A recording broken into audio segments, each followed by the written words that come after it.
The Inexplicable Disappearances in Nome. Nome, a city located in the northwest regions of Alaska, was established in the early years of the 20th century. After claims about significant gold deposits lying hidden in the nearby grounds commenced, countless adventurers and prospectors swarmed to the remote region in hopes of finding fortune, and as they did, businesses and associated services were established in the city.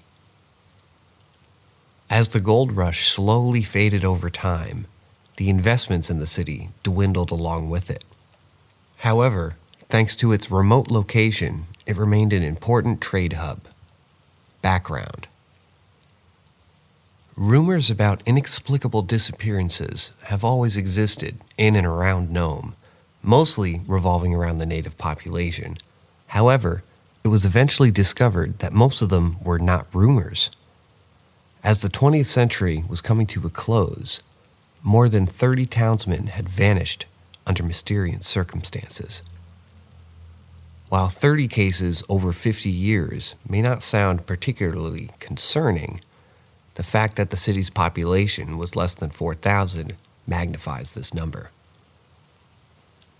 The families of those who had gone missing had persistently campaigned for external assistance with the investigation, stating that the local police did not put in much effort to solve the inexplicable disappearances. In the summer of 2005, the community finally succeeded in their endeavor when the mother of Eric Apatiki petitioned the state attorney in correlation with Eric's disappearance.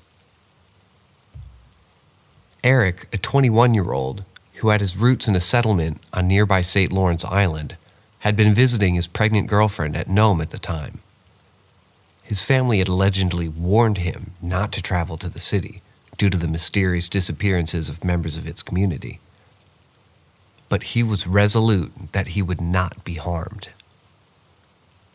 When Eric's girlfriend informed the family that he had not arrived, a broad search was initiated for the missing man.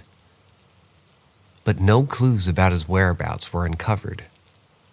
Upon reviewing the case of those of the other missing persons associated with the city, the authorities handed over ownership to the FBI, following which they conducted a full review. In line with their report, they found no evidence that suggested foul play. Instead, it cited harsh weather conditions and flat open topography that surrounded the city. Furthermore, alcohol was allegedly a factor in many identified cases. It was discovered that most of the victims were male who had been excessively drinking during the time of their disappearance. However, there is no explanation as to how the remains of the missing have never been found. The disappearance of Joseph Balderas. Early in the morning, the 27th of June, 2016, Timothy Smith, an Alaska state trooper posted in the city of Nome, had been in the process of making his first cup of coffee for the day when his mobile phone began vibrating. Stopping what he was doing to pick up the call, he found himself speaking with Tracy Buey, a clerk from the nearby city courthouse. After apologizing for calling so early, Tracy went on to ask Smith if he was aware of any missing persons reported that had been filed over the weekend. After checking the logs in his computer terminal, he informed her that there weren't any, which led to an awkward moment of silence. Tracy had gone on to confess that her colleague, Joseph Balderas, had not turned up for work that morning. The last she had heard, he had been going out hunting for the weekend and was now failing to answer his phone. After promising to look into the matter, Timmy went on to ask his colleagues if anyone had seen the missing man during their rounds over the weekend. Joseph was a popular and easygoing guy who was well known around town. Thus, it was not surprising when two local officers recalled seeing his truck parked near mile 44 on the Nome Council Highway. After clearing things with his superiors and giving Tracy a quick update, Timothy grabbed the keys to his cruiser and made his way out of town towards the reported location. Soon afterwards, as the marker post for mile 44 came into view, he discovered a dark blue Dodge Dakota parked on a nearby verge. Having checked the parked vehicle was secure and unattended, the state trooper had proceeded to call out for the missing man several times with his loud holler. However, all he received was an eerie silence that only seemed to grow with each passing moment. Upon checking the Dakota once more, neither did he see any damage nor any tracks leading away into the bushes beside it. Upon the insistence of Timothy, additional units with thermal cameras and search dogs in their possession quickly arrived at the scene in question. However, when the hounds had been walked up to the vehicle to catch the scene of Joseph, they had proceeded to track only a little further down the road before abruptly stopping in their tracks. Despite several more attempts and the persistent urging of their handlers, the tracker dogs remained sitting stubbornly on the spot where they had halted. It seemingly appeared as if the missing man had magically disappeared from the very same spot. It had been well over 6 years since Joseph Balderas set out alone to hunt in the countryside around Nome, only to never return. The search for him would last 5 months, costing tens of thousands of dollars and involving workers from up-team law enforcement agencies and emergency services. But the search efforts proved to be less than fruitful, as no clue pointing to the fate of the missing clerk was ever discovered. 12 months later, he was declared legally dead by a local court. Joseph Balderas remains one of the most mystifying and frustrating cases in the history of Nome. The 36-year-old was fit and healthy. He was respected within the local community and was part of a commendable circle of friends. He had no known medical issues, physical, mental, or psychological, at the time of his inexplicable disappearance, and was planning to marry his fiancée and move to Juneau to settle down. Investigators have never been able to come up with a viable theory as to why Joseph would be disappeared on his own accord. Also, they've not been able to come up with the plausible speculation as to how he might have vanished in a state of affairs that was beyond his control. There was no evidence that suggested that he had ever left the immediate vicinity of his parked vehicle. The lack of blood or torn clothing ruled out the possibility of an animal attack, and there is nothing to suggest the involvement of possible perpetrators. The disappearance of Florence Okpiluk. The disappearance in Nome have continued over the years, with the most recent having occurred during the summer of 2020, when Florence Okpiluk, a 33-year-old hotel receptionist, had been camping on the West Beach in Nome. On the evening of the 31st of August, 2020, at around 6:30 p.m., Florence's sister reached out to the police after not hearing from her sister for a whole day. According to her sister, it was very uncharacteristic of Florence. Later, Florence's tent was found unattended and her jacket and shoes neatly folded inside. Immediately, an extensive search involving search dogs and remote underwater vehicles was undertaken. Parallelly, the local police conducted over 100 interviews with Florence's friends and family and those living near the location of her disappearance. It was discovered that Florence was last seen leaving her tent at around 4 p.m. on August 31st. Along with her mobile phone data, hundreds of hours of CCTV footage from nearby cameras, they were downloaded and analyzed by the FBI. The footage revealed that no one had either entered nor exited the city limits during the time Florence had last been sighted. To add on, the only vehicle that had seen in the footage was quickly eliminated from suspicion after police inquiry. The area around Florence's tent was open and flat, and it showed no signs of her having passed through it.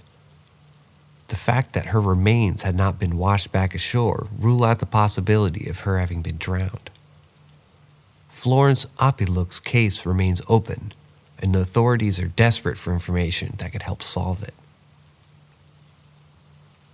The disappearance of the Palmer brothers. Many believe that the large number of UFO sightings in and around the region of Alaska could be tied to the inexplicable disappearances. They cite the disappearance of two brothers from Wasilla as proof of the same. On the 14th of June, 1999, a 15-year-old boy named Michael Palmer was cycling home from a party with two other boys in Meadow Lake before falling behind. Having halted in order to wait for Palmer, the boy continued on, assuming that Michael must have cycled to his home after he didn't turn back after a long time. After Michael did not return home until the next afternoon, his mother reached out to his friends to check if they were with him, but they told her otherwise. Michael Palmer was soon reported missing by his mother, following which a daylight search discovered Palmer's discarded cycle lying near the Little Sistina River. Bizarrely, his sneakers were discovered lying open in the close vicinity of a nearby airstrip. Michael Palmer, however, was never seen again, neither alive nor dead. On a fateful day in April of 2010, 11 years after the disappearance of his brother, 30-year-old Chuck Palmer was part of a group riding their snowmobiles towards a cabin near the town of Talkeetna. Similar to his younger brother, Chuck had fallen behind and thus become separated from the rest of the group. Eventually, the group turned back to search for him, but they were anything but successful. The authorities were soon alerted and an aerial search was carried out. Chuck's unattended snowmobile was found in an open patch of snow, and there was no trace of the missing rider. Furthermore, there was nothing to suggest why the vehicle had come to rest where it was, or to indicate that Chuck had walked away from it. It seemingly appeared as if he had been lifted off the snowmobile, following which it had come to rest on its own accord. Similar to his brother, Chuck Palmer was never seen again. Conclusion. The inexplicable disappearances in Nome and its neighboring regions have been painful for the families of those involved. Despite the fact that the topography of the region makes it easy to locate evidence suggesting foul play, no such evidence has been found over the years. And add on the apparent absence of natural causes makes the disappearances more tragic and perplexing. The disappearances have not stopped, even after the improvement in modern technology, and the reason behind them has never been determined. As of now, all one could hope is that the mystery behind the disappearances that occurred for those decades together in the region could be solved one day.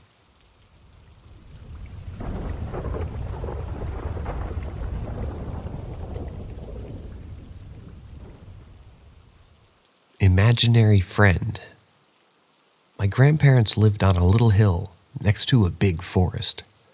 It was like a mini village up there with only a few houses. We had a very big garden in which I would play all the time. Someday, a little boy showed up outside our garden fence, and I was so excited to see him because I was only a 6 or 7-year-old kid, and he looked like my age, so I went up to him and greeted him. He was very polite and we agreed on playing together. After this day, we had almost played every time when I was at my grandparents' house, either in our garden or in front of the forest. He never wanted to go inside our house, which I was a little bummed about. I wanted to show him all my toys we had been talking about, but oh well. We always had so much fun together outdoors, so I stopped asking him to come inside. After a few months, my grandmother was invited to a neighbor's house for coffee and cake. I was in as soon as I heard the word cake. So we went over, and as I walked into the house, I saw a picture of my now friend that I'd been playing with for months. So I said out loud, "Hey, that's the boy I've been playing with." Our neighbor looked at me dumbfounded and said, "Darling, that's not possible. That is my son that passed away 20 years ago. We never really talked about him again, and I can't quite remember when, but like he showed up someday, he vanished. We also had to move away from that house, so that might have been the time he didn't show up anymore."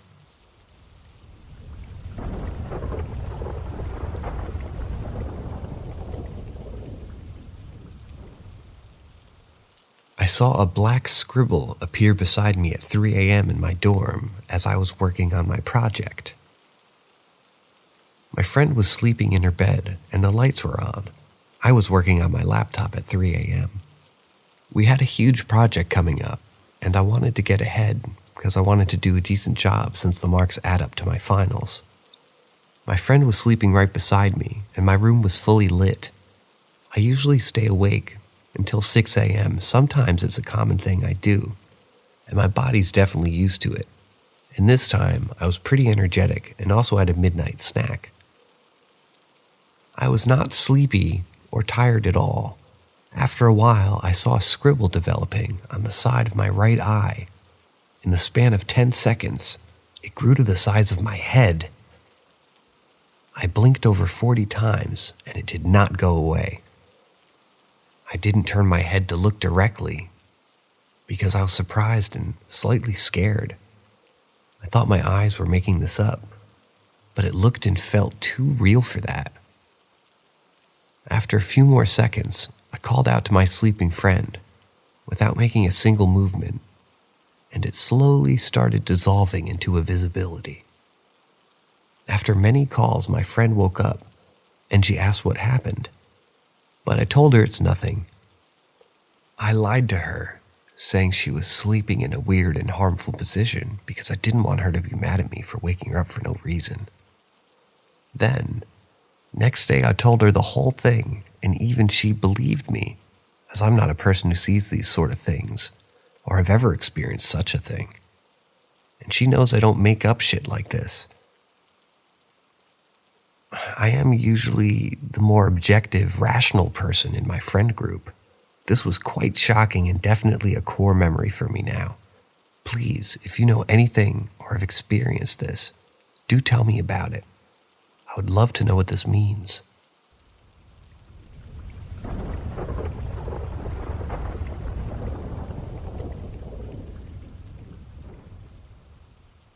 Paranormal nightmare turned reality.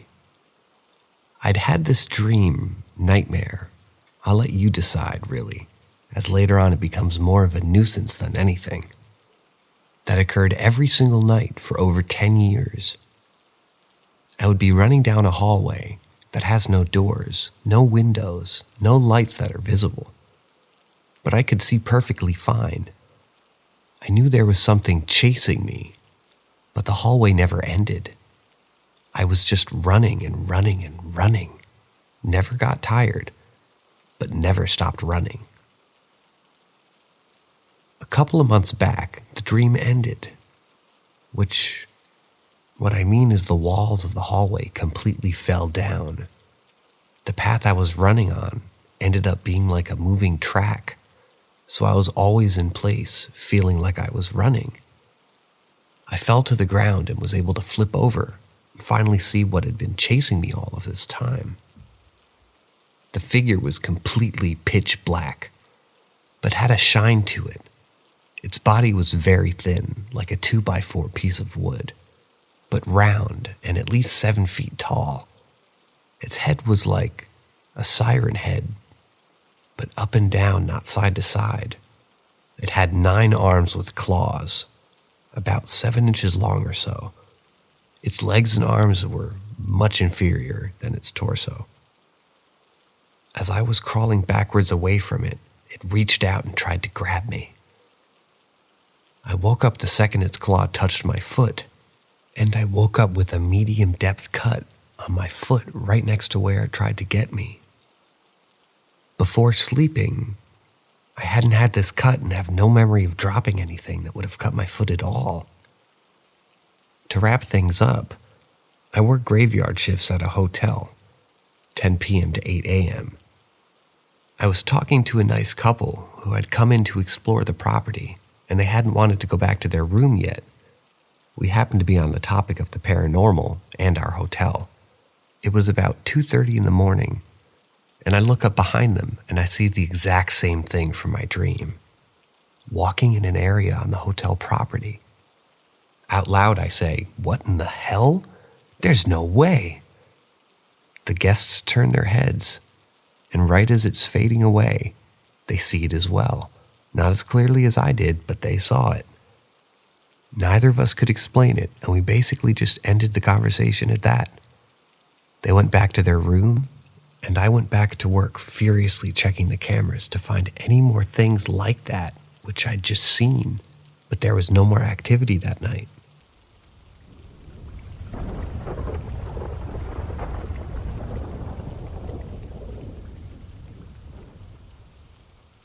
Do I have an attachment, or am I just sensitive? I, a 27 female, have been talking to my coworkers about my experiences with ghosts. I have had many, but I've never really been free of seeming to share my residence with ghosts. Aside from being in my Catholic father's home, where there were crosses everywhere, it's the only place I haven't gotten chilled up and felt and watched at the bare minimum. In July, I moved into an apartment in an old building.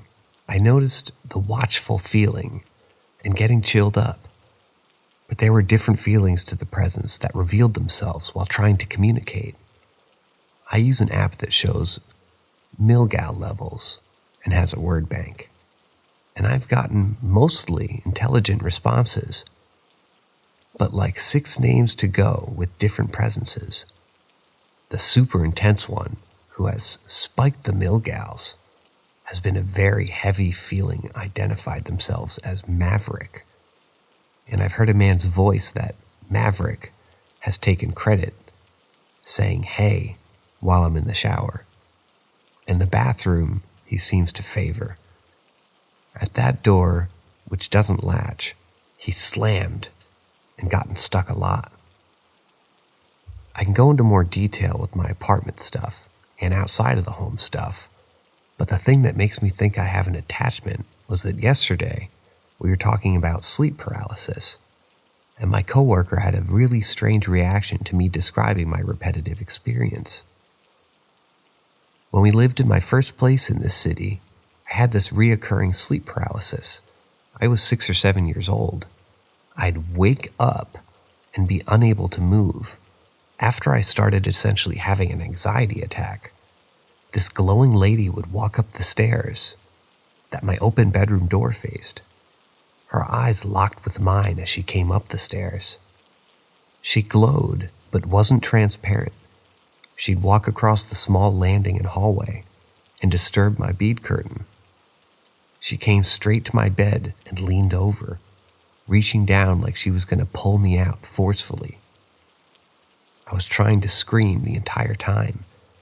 As she was reaching down, I'd finally be able to, and then whatever adult was there would run and comfort me. Even though my room was fully lit by a nightlight with one of those colorful spinning caps on it. And I remember both my mom and a frequent babysitter always saying it happened between 2 and 4:30 a.m.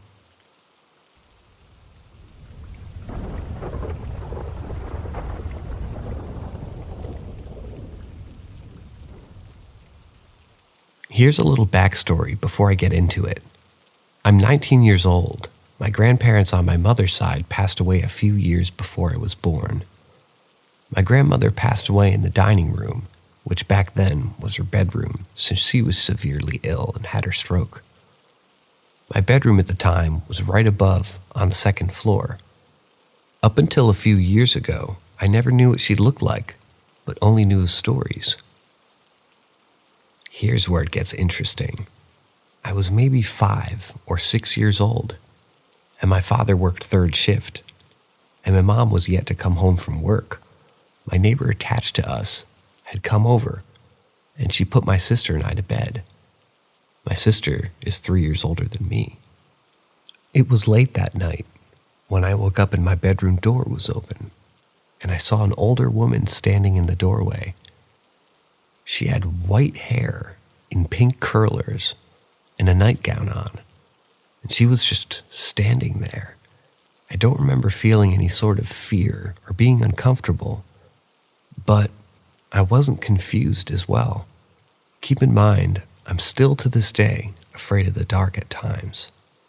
I always fear someone is watching me, so having this thing in the doorway would have been terrifying to me.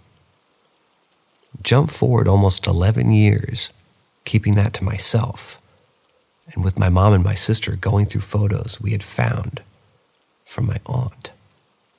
There was one of my grandmother sitting at the kitchen table using an old phone with a cigarette in her hands, her hair in curlers and a pink nightgown on, the outfit she was wearing when she passed away a couple years later. I believe in paranormal. I believe that ghosts exist. I believe I saw my grandmother that night. My mother never wore hair in curlers.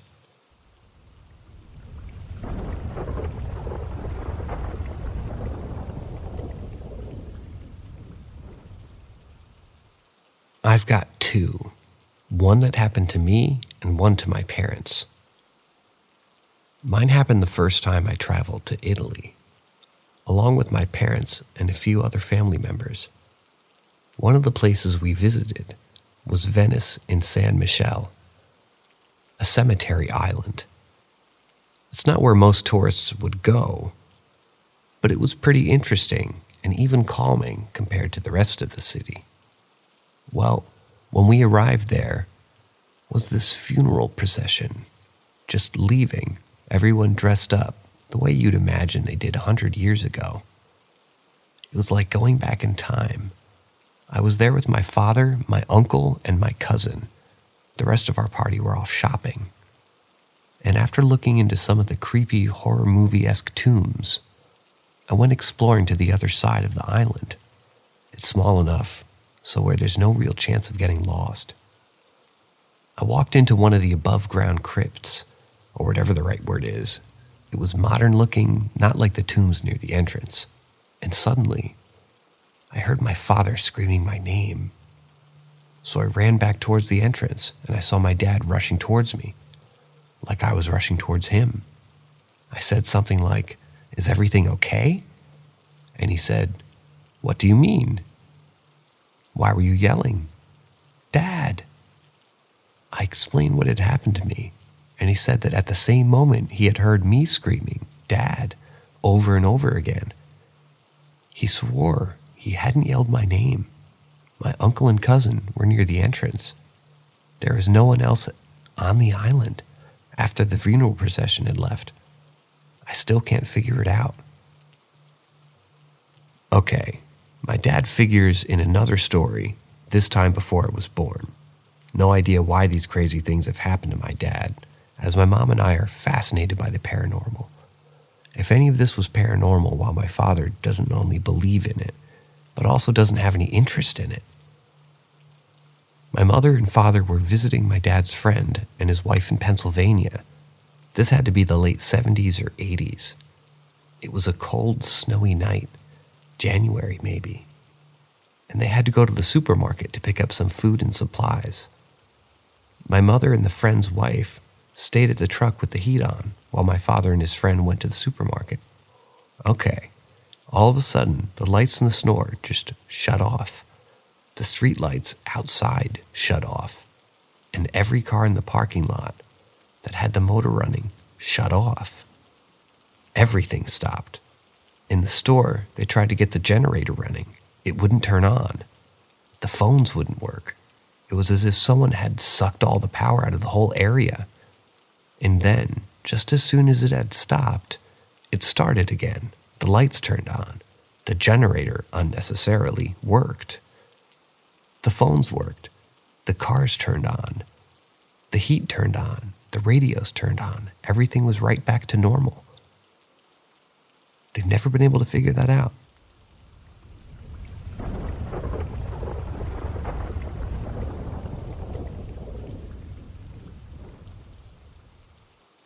I grew up in a town that was slowly growing bigger near the town center, but was surrounded by farmland. There wasn't much to do, so as teenagers, we would have to be creative to have some fun.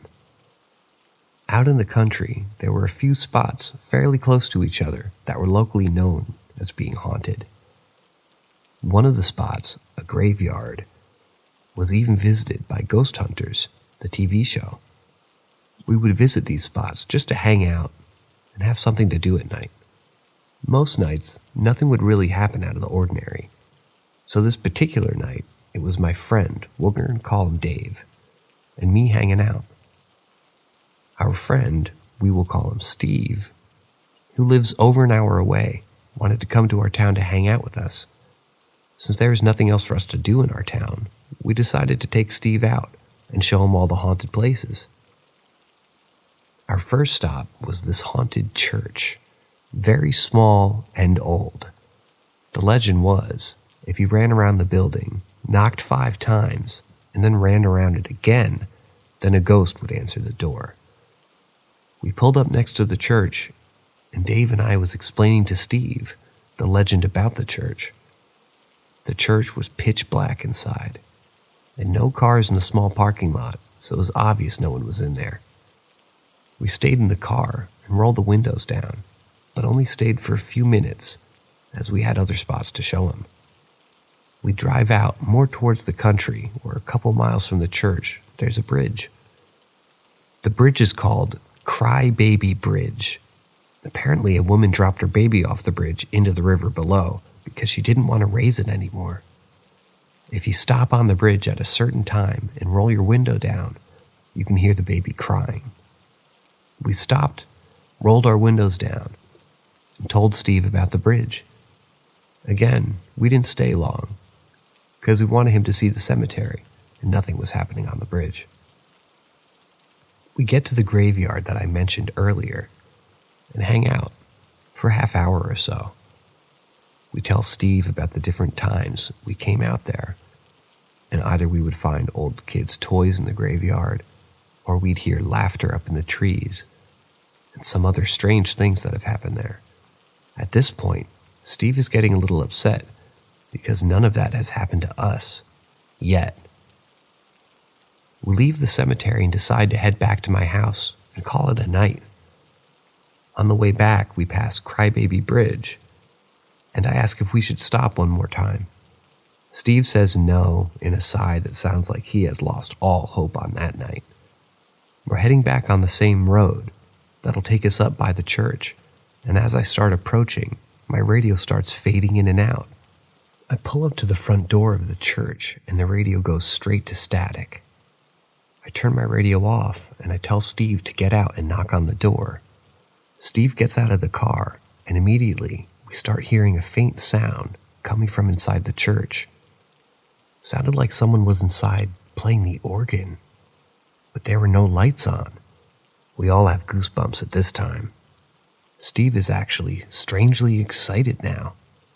He decides to run around the building and then walked up the steps to the front door.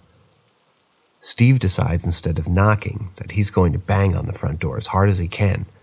He knocks probably 4 times, then stops, and bolts straight back to the car. He jumps in and tells me, "Go!" like he had just robbed a bank. As I start pulling away, Dave and Steve roll their window down and stick their heads out to look at the church and see if anything happens. Dave and Steve keep saying, "Let's go back, let's go back." I'm a little shook, and after Steve nearly breaking the door down with his hand, knocks, I'm not that interested in going back. Within getting 100 yards away from the church, they roll their windows up, and Steve's phone starts ringing. It's an unknown caller. He answers it and puts it on speakerphone. Immediately, all we hear is a very static white noise.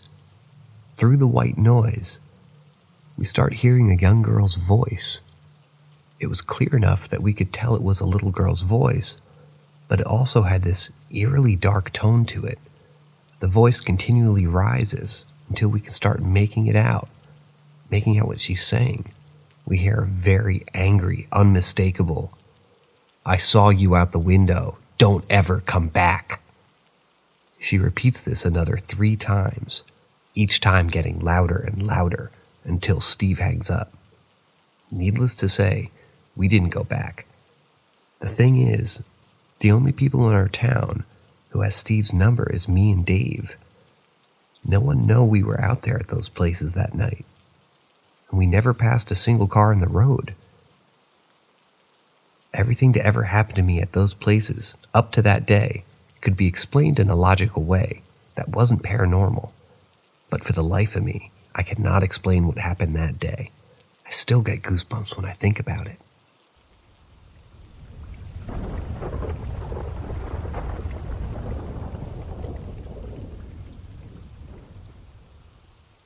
Two, both recently in my fiance's house.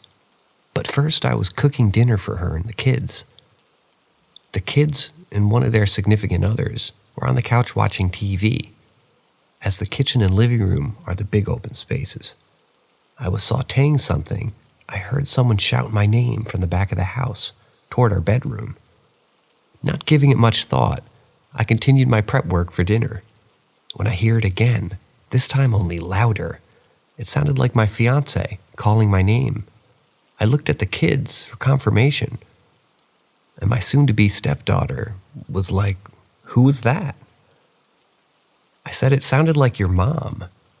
Unbeknownst to me, Mom had ran to the store. It was only the kids and me there. Secondly, a few weekends later, the fiancé and I were home alone. It was after midnight, and we enjoyed some sexy time together. Afterwards, the freaks we are decided to take some EVP recordings with my phone. After the shenanigans from the prior week, I talked and did a few recordings and heard nothing. So she decided she would talk on one end, and then we'd go to sleep. We play back her recording, and very distinctly after she said, "Is anyone there?" there was a voice that said, "What was he doing?" Freaked us the hell out, as we assumed it was referring to me ravaging her body. So we had a ghost who liked to watch. We put away the phones and lay down to go to sleep. My fiancée is typically a fast-to-sleep girl, while it takes me 15 or 20 minutes. About 10 minutes later, we hear 6 very loud footsteps walking down the hall from the kitchen toward her bedroom and just stop. Thinking my fiancé was asleep, I was silently noping myself out. And I hear her say, "Hold me now." So she heard it too.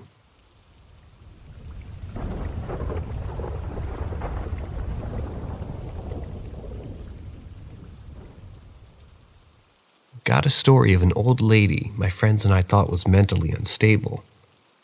We snuck by her house at 3 a.m. one night and got scared as crap by what we saw. So my friends and I were pretty big troublemakers in high school. I had the reputation for it too. Some weekends we'd have random people hang out with us because we were always getting into shenanigans. We also had a weird interest for paranormal stuff, breaking into old broken down houses to explore at night.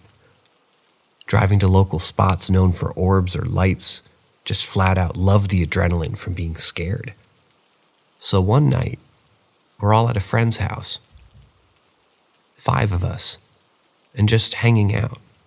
Then C, K, and B, abbreviated for privacy, started talking about a lady they had just done lawn service for.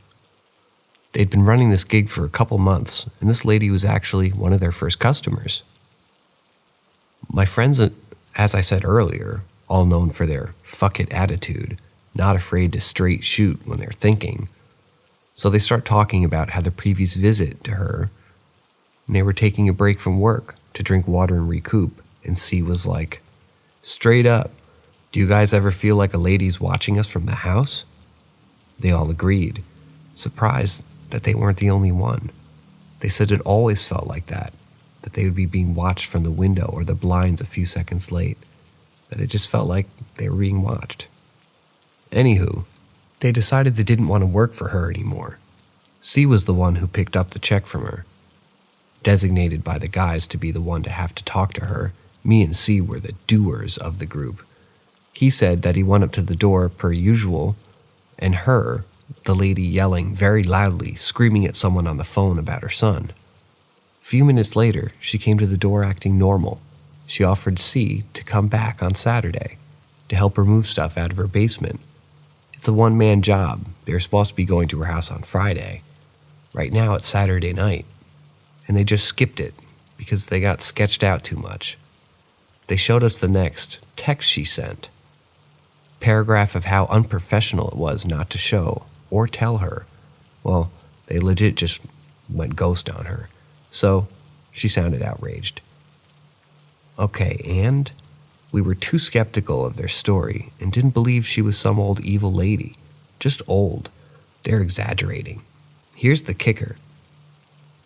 They put up a Google search of her name. It's a court document where basically this lady forcibly had her son admitted to a mental institution and was the primary person to put him there. Kinda sketchy. Kinda fits her profile. So we dare them all to go with us. We're gonna ding-dong ditch this lady just to prove a point that she's not scary. Before you judge, we're 16. What we do to prove our balls. So fast towards 3 a.m., we're in my car headed to her house. Her house sits on the start of a street that goes uphill. There's woods leading uphill to her house and ends at her property line, and the neighborhood starts. Her house has a garage in front and a bay window that shows a long dining room. We park way down from the hill in the street so we don't make any noise to get people calling the cops or anything. It's important that you trust me when I say there's absolutely no way anyone on the street heard or saw us coming. Sounds, headlights, no way. We creep up the road together, planning on how we were going to run away and down the hill without biting asphalt. As we get close to where the woods ends and the property line comes into view, we come to the edge of the trees. 3:30 a.m. There's one light on in the house, the dining room light. In the lit bay window, there's standing an old woman dressed in white undergarments. Looks like it would be in a movie. She's not moving, not turning her head or looking around. This woman is literally blank-faced, staring out the window into the dark at 3 a.m. in the morning. At this point, we were all kind of just taken back, surprised as if we'd gotten caught for once. It was probably like 15 seconds, but felt like a minute or two, where we were all frozen looking at the window to see if she ever was going to turn her head to look at us. Finally, C broke the silence and yelled, "Yeah, fuck this," and we all hauled ass back to my car and jetted. I know it seems just like an old lady when I write it out, but in person, having heard nothing but notions of evil from friends, the first time I could come to this lady's house at 3 a.m, she's standing staring into the darkness. We never knocked on her door.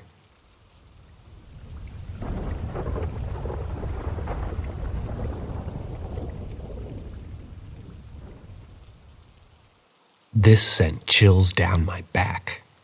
Funny how we suppress things like this in the back of our mind. I've personally had 3 sleep paralysis episodes, all back when I was 19 and severely depressed. Honestly, it's probably just that. I or we don't like to think about it or read into it much more than we should. Anyways, I've had a night similar to your terrible, evil night, minus the buzzing noise. I was sleeping on the couch at my parents' house, and the weird thing was, when this episode started, in my head, I truly believe I hadn't fully fallen asleep. I was still in that half-sleep, dazed-like afternoon nap, very dark still. I assumed it was just 1 or 2 a.m., and I'd woke myself up on accident. Mind you, I'm laying on my back. Next thing I know, I just have an overwhelming sense of fear come over me. I try to sit up, lean up, nothing. I see a dark shadow coming from the kitchen around the corner. I have no clue what it is, but I just have extreme terror and believed it was coming to kill me. My chest tightened. I could feel my chest burning because I'm mentally trying to exert effort over moving my body. I felt it get closer. And you might not understand, but in this moment, it really feels like I'm actually going to die. And if I don't get up, my life is over. As soon as I felt it getting close enough to me, to hover me, it's like my body was released, and I jerked upright, just staring straight ahead into my dark living room, the same one I was just picturing in my head. I'm man enough to say I sat there, trying to process what happened, and cried for a good few minutes because of how real it felt. The thing that gets you is that every time it feels so real.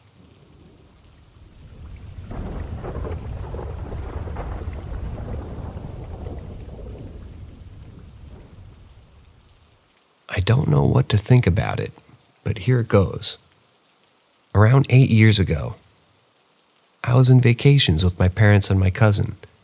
My sister couldn't come as she had just started her job, so she stayed home by herself. When we were children, both my sister and I used to be really close, mainly because we shared a room for the first 9 or 7 years. We used to have our code with taps for asking things like, "Are you already asleep? Are our parents asleep?" Stuff like that. She's always doing something or looking for something to do, always being the first up. So when she was up and wanted me to wake up, she would place her face as close to mine as possible and stare at me. I don't know for how long she would stay like this, but I can clearly remember multiple times waking to her doing this. I, of course, would shout or at least panic until realizing it was her. I guess it was fun for her, and I have to admit, I also did it a couple times. So now we're on our trip, and it's been at least 10 or 12 years since the last time my sister pulled this prank on me. My sister and I are not close as we used to be. We have certainly grown a little apart, but we still love each other. It was the last night in our trip, before heading back to our city, and we had to find this nice hotel close to the pyramids in Palenque, which meant no cell phone service. We were sharing a room, my mom and dad in the first bed, and my cousin and I in the other. At some point around 4 a.m., I woke up to the same old sensation that someone is staring at me, so I opened my eyes, and I could clearly see a face. My immediate reaction was to shout, waking my mother up. I have to say that this sensation by itself is really scary, but years of experience with my sister waking me up like this took the threat away. So despite of my shouting, I wasn't scared. It was just too familiar. My mom turned on the light and asked me what happened. I told her that I was pretty sure my sister had just woken me up. I didn't know, it didn't make much sense, but I felt it was her. Though I cannot say I saw her face, I just saw a face, and then it disappeared immediately. My mom is really superstitious, so she couldn't sleep after that, because she felt something was odd, and I couldn't sleep thinking of my sister. Later that day in the morning, we noticed we all had lots of missed calls. My sister was involved in a really bad car accident. Luckily, she had only minor injuries. To this day, I don't know what to make of this experience. My brain tells me it was just a coincidence. On the other hand, it's the only way I would have thought of my sister sleeping. It was just so real. So between the both of us, as an extra on our previous visit to Palenque, my parents, my sister, and I, at the ruins, we could hear some drums. My parents said that it was raining and we were playing with the ponds, and at some point the drums started playing. Our curiosity made us follow the sound, getting us deeper and deeper into the jungle. I can't remember why we stopped, but when we finally made it to the exit and asked the security guy about the music, he said, "So you heard the drums as well?" He then proceeded to tell us that a lot of people heard them at different times, and they didn't know the source of it.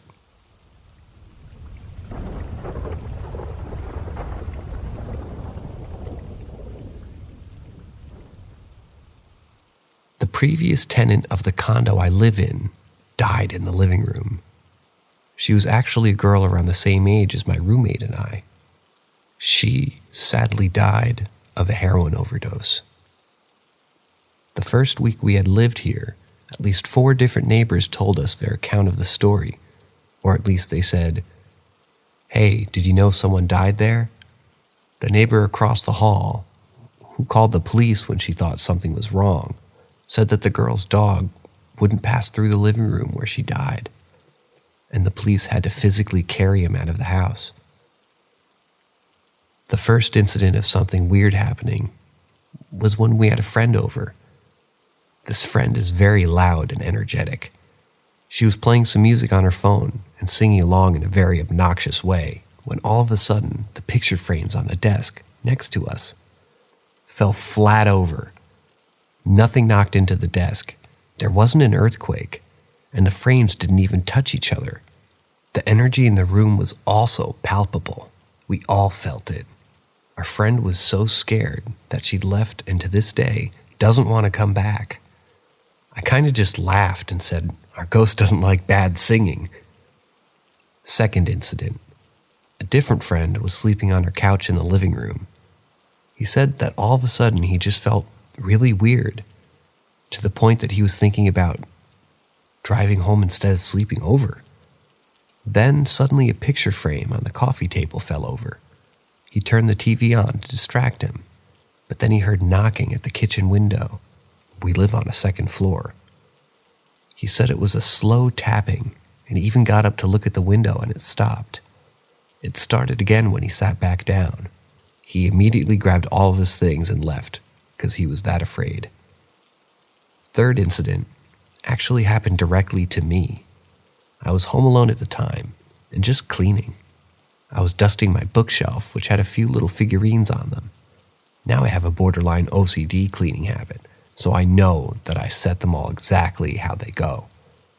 I was consciously thinking about their positioning. I heard the vacuum fall over behind me, which startled me. I turned around to pick it up. When I turned back to the bookshelf, the cat figure was turned around, facing the wall. My blood ran cold and I had goosebumps all over me. I know without a doubt the figure was facing the right direction before I turned around. The same night, I was laying on my bed when I saw a distinct shadow of a person cross my door. I slept in my roommate's bed that night. Here's the thing, other little things that have happened too since these major ones. At this point, I have had no doubt that this girl's ghost is here. That being said, I don't think she means any harm, and really I'm not even afraid anymore. I've even tried speaking out loud to her, but nothing usually happens.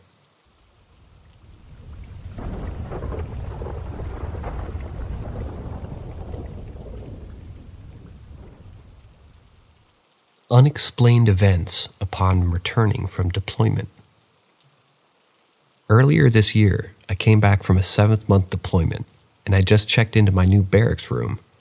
Think of my barracks as a 2-bedroom apartment where my roommate and I just share the kitchen and bathroom.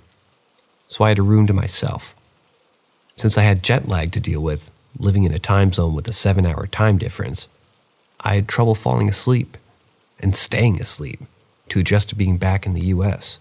With this, I would wake up at 12 a.m. and be awake until 7 or 8 a.m.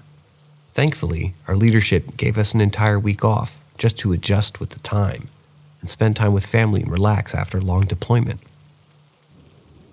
I'm not saying that I have any special abilities with experiencing paranormal events or encounters, but I would always have a strange feeling about being in my new room. I would feel as if I was being watched when I lay awake in my bed in the middle of the night.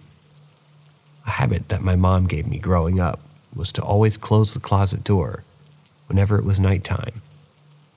It was just from a paranoia that something would grab you from inside the closet when you were asleep.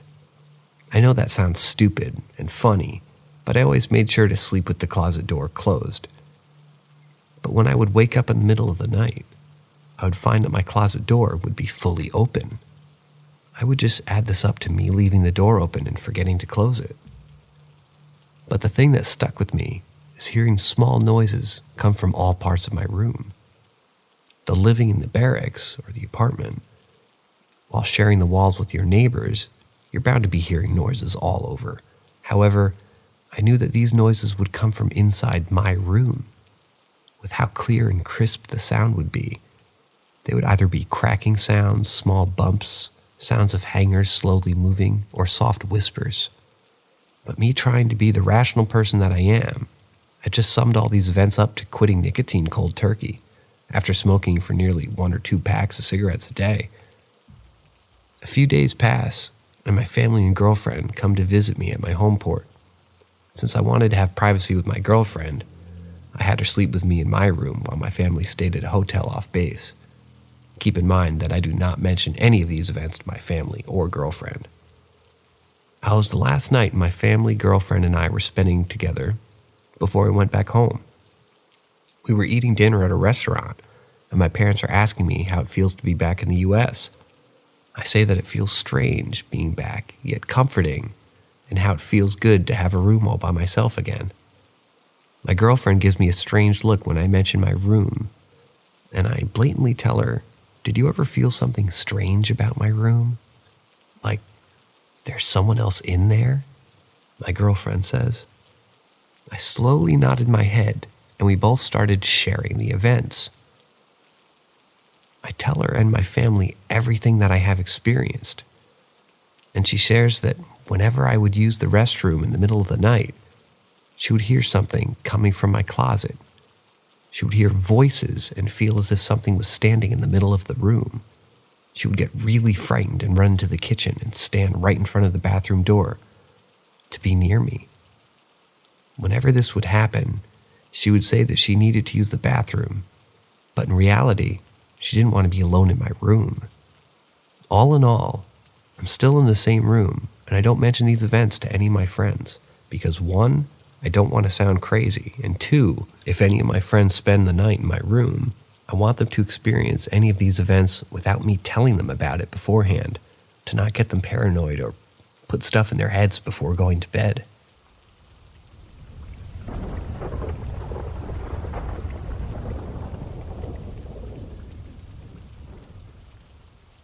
Previous homeowner made a visit the night she passed away.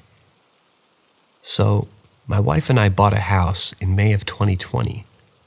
The house was built in the 80s and only had one previous owner before us. She was an older woman who kept the house in pristine condition. We're talking 80s appliance manuals still tucked away neatly in the drawer. The neighborhood kids would help her transport wood into the basement as there were only a couple of wood-burning stoves in the house. She would invite the neighbor kids over for poker nights and always aged bourbon on the deck. From what I've gathered, she was very loved in our neighborhood and was very proud of her house. Also, fun fact, her daughter was apparently a medium and would offer readings from the house. She was older and injured herself, so she had to move into assisted living. Fast forward, and we've been in the house for 2 years. We had done lots of remodeling and hadn't had any strange occurrences at this point. It was the middle of the night, and my dog who sleeps in the bed with us jumps up and starts barking and growling at the middle of our dark room. She had never done this and hasn't done it since, but was acting so strange that got to the point that we actually walked through the entire house to make sure no one had broken in and no animal had somehow gotten inside. Found nothing. After a while, we finally got her calmed down and went back to sleep. 2 days later, we're on a walk in the neighborhood, and a neighbor who kept in close touch with the previous owner, she would visit her and send her pictures of the house with Christmas lights, etc., informed us that she had passed away the night that our dog had freaked out. I'm convinced dogs are more sensitive than us, and the old owner might have come to see what we have done with the house. But it's also easy to look at as a coincidence.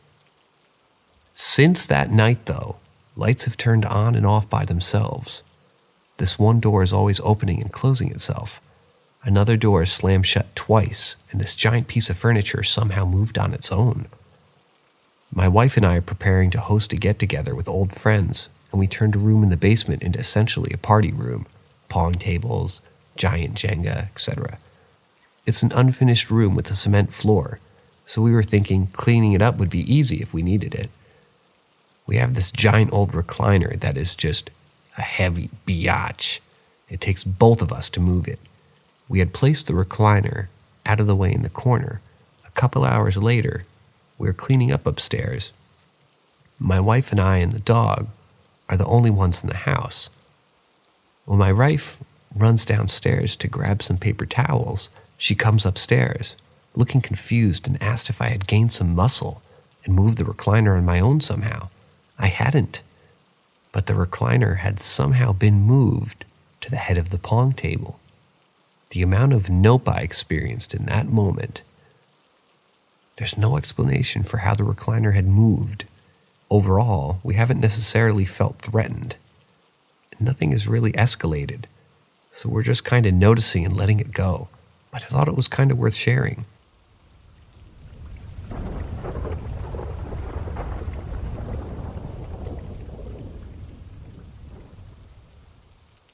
My paranormal experiences and my evidence. Sometimes when I see these characters, I'll also dream about an event from the future at the same time. For example, I'm sure you all remember that huge Grand Theft Auto 6 leak, but I dreamed about myself watching leaked Grand Theft Auto 6 footage a few months before the leak happened in real life. And here's the evidence that I'm telling you is the truth. My dream journal post remains unedited since June. Now, I have a lot of recurring dream characters, like to say similar things to me. Almost all of them claim that the world is some kind of simulation. Maybe not necessarily a computer simulation, but they claim that the world is fake or controlled. They capture it to play or theater, implying there's a script somehow. My most frequently reoccurring dream character is named Jennifer. In May 2022, I dreamed about her waiting outside a school while a monster walked around inside, scaring all the kids so they were hiding from it. I wrote about this dream in more detail in my private dream journal, but basically, Jennifer just told me she was waiting for ghosts to come to her from the school. Then a few days later, I dreamed about a guy driving to an elementary school or middle school, and he crashes his car outside the school. Then a few days after that, people pointed out to me in DMs that the Uvalde shooter crashed his car outside the elementary school before going inside, which is similar to my dream, except my dream happened a few days before. Even more recently, in January 2023, I had a dream that was very similar to the previous dream, except this time, it was specifically located in California, and specifically 11 people died, which is the exact number of people who died in Monterey Park later the same month. But once again, my dream was just a few weeks earlier. In this dream, Jennifer was the tunnel of light that people see when they die, as she was greeting the deceased, and it implied to me that the afterlife was real. And this dream was really making me feel strange because I'm wondering what on earth I actually saw. I didn't really write about this one too well, but I had another dream about an SUV that basically cut off somebody's hands 3 days before that SUV incident in Wisconsin. But these examples don't even begin to cover how many times Jennifer has done this. My post would be too long if I were to describe everything. I don't know what to make of all this. I'm not really sure what it means. It makes me believe in the afterlife, I suppose. And regarding the personality of Jennifer, she is the nicest person I've ever seen. She has very strong morals, stronger than my own. She says that humans must not do anything with bad intents. Even that people shouldn't do anything knowing that it will cause even a remote bit of harm. And that they should feel genuine remorse for whenever they have done even a little bad deed in the past. I am spiritual, and I've always been, but a different kind of spiritual.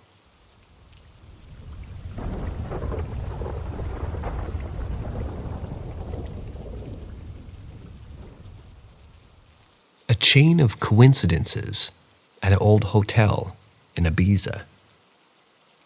This thing happened on a holiday in Ibiza in the summer of 2018.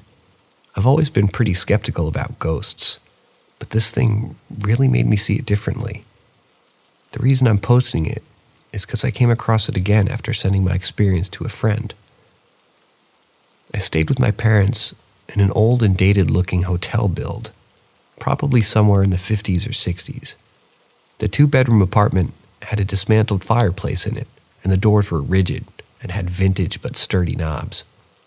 The apartment had this key card holder in order to have electricity in the apartment. And at the first day of our holiday, I put a piece of cardboard in the holder so we don't need to put our key card in it every time. One of the last days of our holiday came to an end, and I went to bed. My room was located right behind the entrance, and my bedroom window was looking out into the hallway. I went to sleep, but eventually I woke up around 5 a.m. I had this weird dream, one that I never had before. As I was rethinking what had just happened in my dream, I wanted to move my head, but to my horror, it was really painful as I had a stiff neck. Luckily, I could move it enough, but I managed to turn on the lamp on the nightstand. I looked at my phone to see what time it was, and also tried to ease the stiff neck a bit, but that didn't help. Eventually, I turned the lamp off and went back to sleep. About 5 minutes later, for no reason, I was just blankly staring in the room full of darkness and a tiny bit of light coming through the curtains. I looked around a bit, but then I looked to my left, and in the corner of the room, I saw a black shadow-like figure standing, looking at me. At the moment, I was just totally paralyzed and kept on looking at it. Then it began to move to the right and disappeared, walking through the bedroom door. After it disappeared, I immediately turned on the lamp on my nightstand, but to my horror, it didn't work. There was no power. I then grabbed my phone that luckily had a few percentages of power left in and turned on the flashlight. Instantly, I thought about the cardboard and the key card holder, and with my phone flashlight, I opened the rigid door and went to check the key holder. The cardboard was still in its place, but it had moved up a little because when I pressed down on, the power came back. I realized that in the corner where I saw the black shadow standing in the entrance is located behind the wall, and that wall also holds the key card.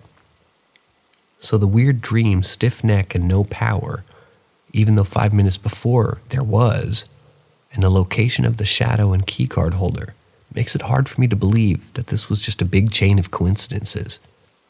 Nothing like this ever happened again to me.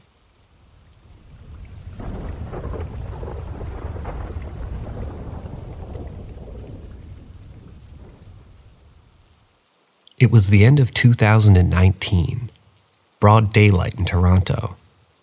Queen, Dundas, Yonge Street area. I was walking down the street, and just before turning right onto Yonge, I started to get this humming in my head. It felt like it was engulfing my body, and I began to feel strange. My eyes went a little blurry, and suddenly I was gripped with fear like I've never felt before in my life. The only way to describe this feeling I had was that I was wrong. Everything around me was wrong, and that I didn't belong where I was. I looked up, and there's this square-faced brick building in the area. But it was different. Instead of a flat top, it had like 3 dome-shaped arcs on it. I blinked and literally stopped in my tracks thinking I was going mad and hallucinating. But the feeling didn't go away, so I kept walking, scared shitless. All the people on the street were walking with their heads down, and everyone was wearing the same light gray color. Everyone. And then on the walls every few meters were 2 of those big white security cameras, one pointing in each direction. I started to freak out a little and went to the store, which doesn't exist in that area, and noticed a few things. A flavor of chips that did not exist, and those sticks dipped in chocolate, also in flavors that don't exist, so I bought them both. I also noticed those property magazines on the stand that are for free, and I remember seeing the date was 2017, not 2019, and that Royal LePage property was spelled Royal LePage with an I. So I took that too. I I started freaking out when things went hazy, and I was starting to get really scared, and then suddenly, I was back where I should be. I was approached by 2 security guards who were checking on me because obviously I was freaking out. The female was recording me, and I explained to the guy that I was experiencing. He took my bag with the chips and stuff, and they said they needed to go and call the police. They told me to wait there. They never returned with my stuff. You can't make that up.